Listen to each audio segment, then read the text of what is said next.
I'm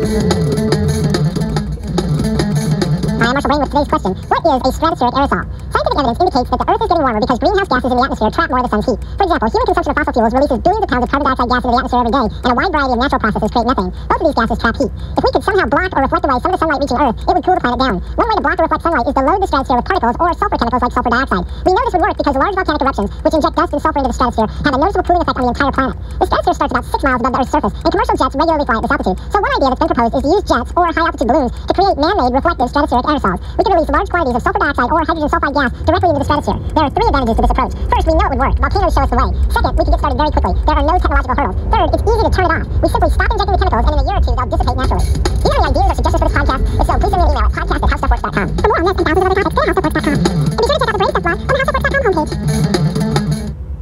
Welcome to Brain Stuff from howstuffworks.com. I'm Marshall Brain with today's question. Is it possible to use gas turbine engines in cars or other places besides jet airplanes? Everyone has seen a gas turbine engine. The jet engines on a commercial airliner are gas turbines. These engines burn fuel to create a high-speed stream of exhaust. The exhaust blows against turbine blades that cause the turbine shaft to spin. You can do lots of different things with that spinning shaft. In helicopters, gas turbine engines can turn the helicopter's main rotor. In the M1 tank, a 1,500 horsepower gas turbine engine drives the tracks. In a power plant, a gas turbine engine can spin the generator. Gas turbines are a relatively efficient way to convert fuel to mechanical energy. And compared to a piston engine of the same horsepower, gas turbines are lighter, smaller, and simpler. The big problem with gas turbine engines has been the cost. The prices are falling. So it's fair to ask if we will be seeing gas turbines in more and more applications. One place where gas turbine engines are likely to appear is hybrid cars. The gas turbine could drive a generator, and it would be a lot smaller and lighter than a piston engine. Small gas turbine engines have also been proposed as a replacement for batteries. A tiny gas turbine could, in theory, power a laptop computer. Soldiers now carry so many electronic devices, and proposed exoskeleton systems for soldiers need so much power that the military has considered using gas turbine engines to provide the electricity for future soldiers. Do you have any ideas or suggestions for this podcast? If so, please send me an email at podcast@howstuffworks.com. For more on this and thousands of other topics, go to howstuffworks.com. And be sure to check out the Brain Stuff blog on the howstuffworks.com homepage. Welcome to Brain Stuff from howstuffworks.com.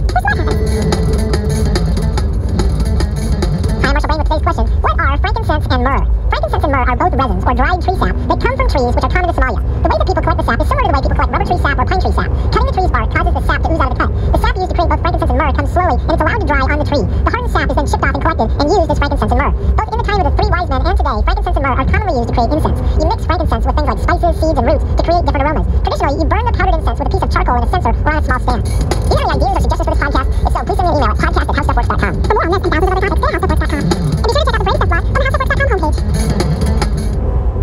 Welcome to Brain Stuff from howstuffworks.com. Hi, I'm Marshall Brain with today's question. How does a self-winding watch work? You may be able to remember when the first electronic quartz watches came out. They were going to be the end of normal mechanical watches, just like videotape was going to be the end of movie theaters. Somehow it hasn't worked out that way, and self-winding watches are more popular than ever. So how does a self-winding watch work? The easiest way to see it is to go to a store that sells watches and look at a skeleton watch with a clear back. You will see a semicircular metal piece that's the heart of any self-winding watch. Relatively speaking, this semicircular piece is fairly heavy, and it's therefore affected by gravity. As you move the watch, this piece will move, so it's always pointed toward the ground. As you walk with your arm swinging back and forth, this piece moves back and forth inside the watch. The piece is attached to a gear train that gears it way down. Each movement of your arm winds the spring the tiniest bit, but since you move your arm so much, it keeps the watch wound easily. The spring in the watch stores enough energy to keep the watch going for about a day and a half if you leave it on the dresser. Do you have any ideas or suggestions for this podcast? If so, please send me an email at podcast@howstuffworks.com. For more on this and thousands of other topics, go to howstuffworks.com. And be sure to check out the Brain Stuff blog on the howstuffworks.com homepage.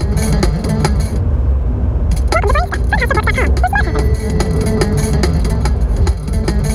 I'm Marshall Brain with today's question. How do they desalinate water to make it drinkable? Salt water from the ocean is undrinkable, and the same holds true for brackish water. 97% of the water on Earth has salt in it, and more than half of the fresh water is locked up in ice caps and glaciers. So people who need fresh water often look out at the ocean and wonder if there's an easy way to remove the salt. There are 3 common ways to do it. First, it's possible to separate salt and water using reverse osmosis. Tampa Bay has a reverse osmosis desalination plant that produces 25 million gallons of fresh water every day. It's also possible to boil salty water and condense the resulting steam. This is traditional distillation. The heat needed to boil the water might come from solar energy, or the heat might come from a boiler in a cogeneration power plant. A traditional coal-fired power plant or a nuclear power plant uses heat to create steam to power a steam turbine. As long as you're going to be boiling water anyway, you might as well boil salt water and then condense the steam after it produces power. Another way to distill fresh water from salt water is to use flash distillation, where the water boils in a vacuum chamber. Power is required for flash distillation, but it's less power than is required to boil that water at normal atmospheric pressures. If you need to desalinate a small amount of water for personal use, the water cone may be used. The sun heats a pan of seawater and fresh water condenses on a clear plastic cone. Do you have any ideas or suggestions for this podcast? If so, please send me an email at podcast@howstuffworks.com. For more on this and thousands of other topics, go to howstuffworks.com.